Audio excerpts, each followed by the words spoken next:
आपको पता है हमारे देश में कोहिनूर हुआ करता था।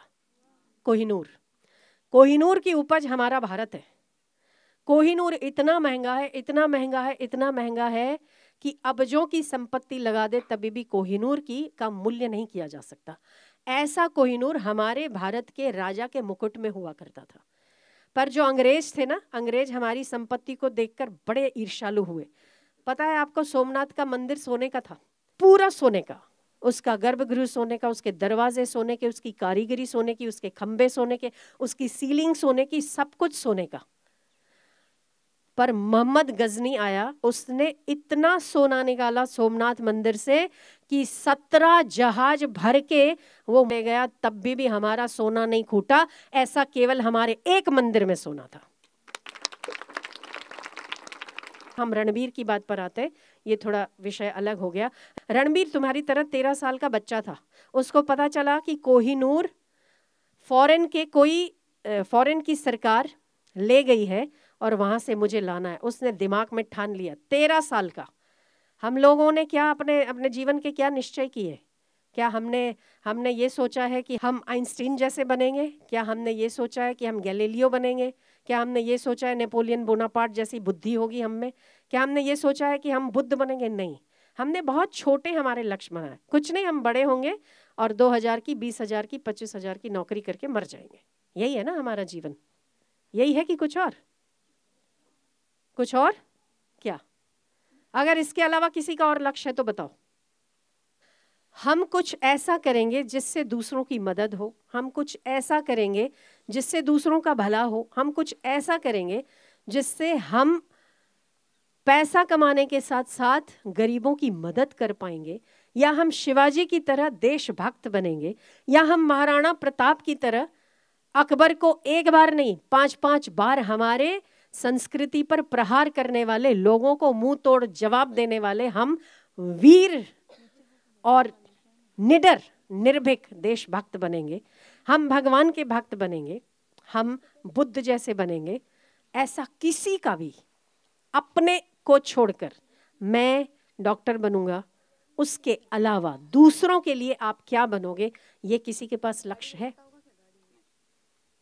एक बार आपका लक्ष्य होना चाहिए कि मैं समाज के लिए, मैं देश के लिए, मैं भगवान के लिए, जिस किसी में भी आपको रुचि आती है, मैं संस्कृति के लिए मैं जरूर कुछ करूंगा।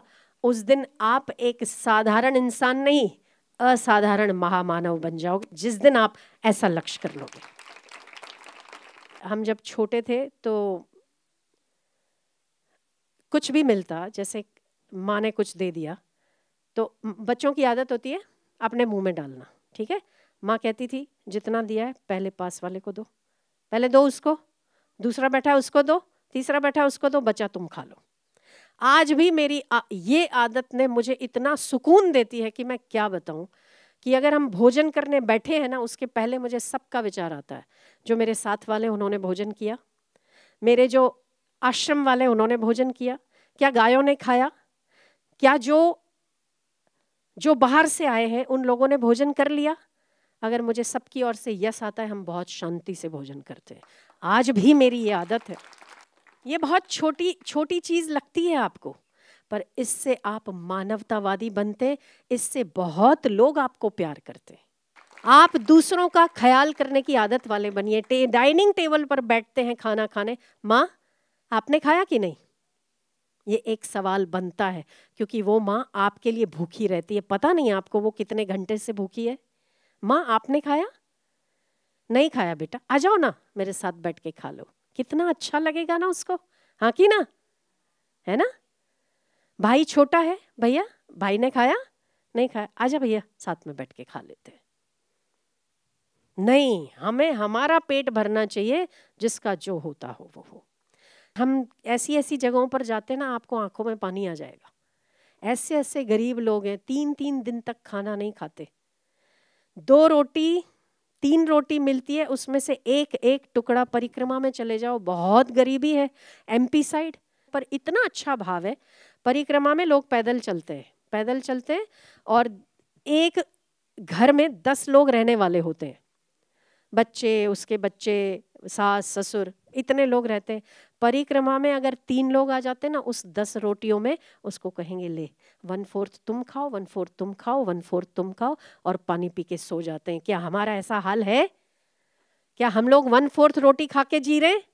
नहीं ना। तो उन लोगों का ख्याल करो जो केवल आधी रोटी खा के जीते हैं। आपको नहीं पता कि आपके गोदाम शायद 1 साल के लिए भरे, पर जो दहाड़ी पर मजदूरी करते हैं उनको अगले टाइम की रोटी नहीं होती। बारिश में जब पानी भर जाता है, झुग्गी झोंपड़ियों में छोटे छोटे बच्चे, दूध पीते बच्चों को माएँ उठाकर धूप में या किसी पेड़ के नीचे 4-4 दिन तक पड़ी रहती है। आपने कभी सोचा नहीं कि वो खाना कैसे खाते हैं? और बारिशों में कंस्ट्रक्शंस बंद होते हैं, है ना? कंस्ट्रक्शन नहीं होते जो उन्हें दाढ़ी मिले, हैंड टू माउथ होते हैं, वो रोज कमाओ रोज खाओ। हमने कभी उसके बारे में विचार नहीं किया। अगर हमारे घर से 2 रोटी बनकर अगर किसी गरीब के मुंह में चली जाती तो हमारी रोटी खानी और देनी दोनों ही सफल हो जाती। तो हमें परहित के लिए जीना है, अपने लिए नहीं, दूसरों के लिए जीना है। जिस भी किसी के जीवन का लक्ष्य दूसरों के लिए जीना है, भगवान उसके आगे नहीं, आपको भगवान के पीछे नहीं घूमना पड़ेगा, भगवान आपके पीछे घूमेगा। पक्की बात, ताली जोर से बजानी पड़े। दूसरों का ख्याल करो, दूसरों का विचार करो। नहीं, हम अपनी मस्ती में मस्त है, जिसको तकलीफ होती है तो होने दो, हमें कोई परवाह नहीं है। कभी ऐसा जीवन आपको आगे जाके बहुत मुश्किलों का सामना करना पड़ सकता है। इसीलिए अभी से ही दूसरों का ख्याल करना सीखो, ठीक है? हाँ, खाओ, उसमें से आधा दे भी देना पड़े तब भी कोई दिक्कत नहीं। देने से आपका पेट अपने आप इतना भर जाएगा, आपको ज़रूरत ही नहीं पड़ेगी।